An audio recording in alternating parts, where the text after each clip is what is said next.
আপনি বোধহয় প্রেম প্রেম করেন না? জি, মনে হয় করি, কিন্তু ঠিক বুঝতে পারি না।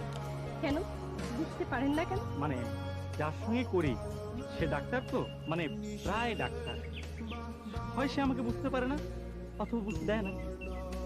আপনার পোশাক আশাকে তো দেখে মনে হচ্ছে আপনিও ডাক্তার, মানে প্রায় ডাক্তার। জি, আপনি ঠিকই ধরেছেন।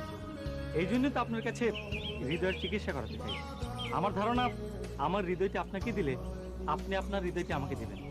ও আচ্ছা, হৃদয় ঘটিত ব্যাপারটা হলো, কিন্তু আপনি যে বললেন হার্টের অসুখ। ওই আসলে বিষয় তো একই। বিষয় তো একই না? বিষয় একই, বিষয় মোটেও এক না। আপনি আপনার প্রেমিকার সঙ্গে প্রেম করবেন আর প্রেমিকাকে ফাঁকি দিয়ে অন্য জায়গায় ব্যস্ত থাকবেন, এটা তো খুব কঠিন রোগের সিমটম। আপনার উপযুক্ত চিকিৎসা হওয়া উচিত।